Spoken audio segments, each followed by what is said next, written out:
Hi students. So in this particular video, I'm going to talk about the concept of pressure. Pressure is one of the measurements that we take of gases. It's one of the parameters we use in multiple calculations. And it also continues from where we left off, that gas particles are in constant motion, colliding with the walls of their container and each other. So what exactly is pressure? Pressure is a force per unit area. Typically, it's measured in newtons divided by meters squared. Meters squared is a unit of area. Newtons is a unit for force. Now, in this class, we don't do these types of calculations as far as force per unit area, but I do want you to understand the concept of pressure. And again, I don't want to keep relying on this simulation, but it's so useful.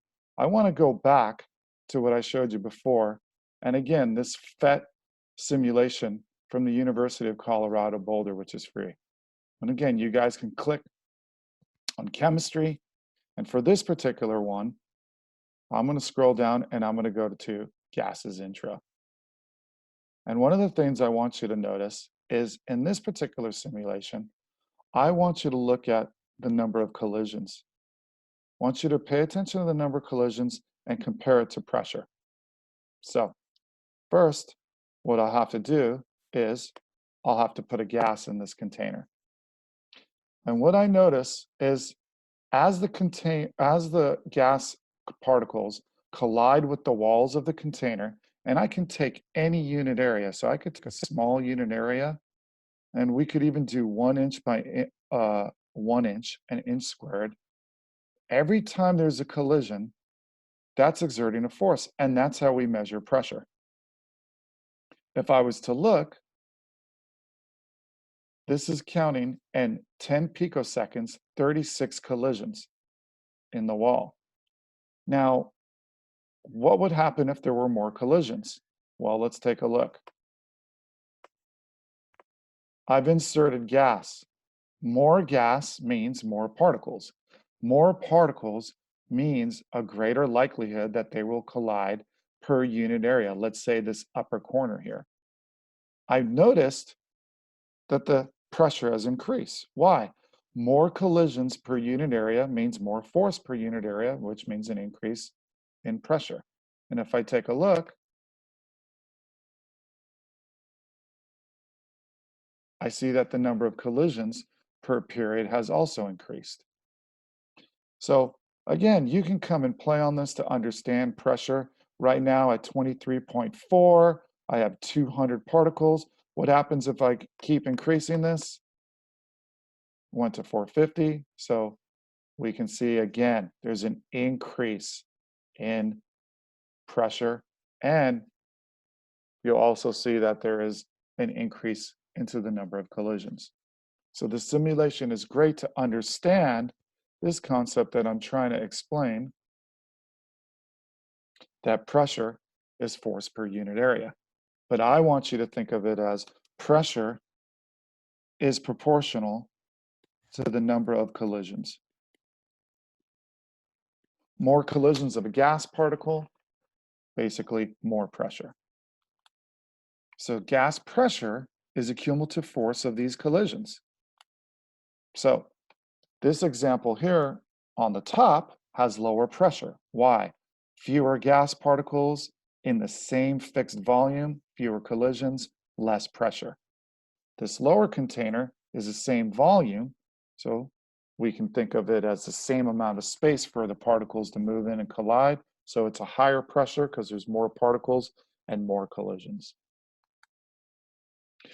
What about atmospheric pressure? How do we measure pressure? What is one of the units? So one of the units we use is atmospheric pressure. It's defined by a mercury barometer, which takes the measurement of the height of the liquid mercury to the height of the mercury in the tube. This barometer typically is an open-ended tube, a manometer. You can fill it up with mercury. It has one closed end, and then invert it. And we see that what'll happen is there is a vacuum that prevents it from falling all the way down, but there is also a pressure of gas particles above it that are being exerted on this We call that atmospheric pressure. So what do we use as a standard unit? 760 millimeters of mercury. So barometers are used daily to measure atmospheric pressure. Torricelli developed the barometer in 1643 with mercury. So for historic reasons, we're going to use torr and millimeters of mercury interchangeably. So the unit I really want you guys to focus on is 1 atmosphere is equal to 760 millimeters of mercury, or interchangeably 760 torr after Torricelli, who invented the barometer. There are other units. So kilopascals, 101.3. There's also 1 atmosphere is 14.7 PCI, pounds per square inch. You see this in tires. You see this in footballs and other basketballs. Again, our focus for this class and most of your calculations is going to be 1 atmosphere equals 760 millimeters of mercury. So can we easily convert 575 torr to atmosphere or 217 atmospheres to millimeters of mercury? You just have to remember the ratio. 1 atmosphere is 760 millimeters of mercury, which is interchangeable with torr for Torricelli, who came up with the concept of the barometer. So for the first calculation, we start with 575 torr. We use our conversion factor, make sure the unit of torr is on the bottom so it cancels, atmosphere is on top, and we get 3 sig figs for our answer because we started with 3 significant figures. If we wanted to change atmospheres to millimeter of mercury, because this is a measurement of the same pressure, just different units, we can flip this ratio. Atmospheres cancel. We're left with millimeters of mercury. We have 3 significant figures here, and we have 3 sig figs here. This trailing 0 does not count as significant. It's used for placement value. So I hope this video helps you understand pressure and exactly how you can think of it in terms of the number of collisions. As the number of collisions go up on the walls of the container, so does the pressure. Thanks for tuning in.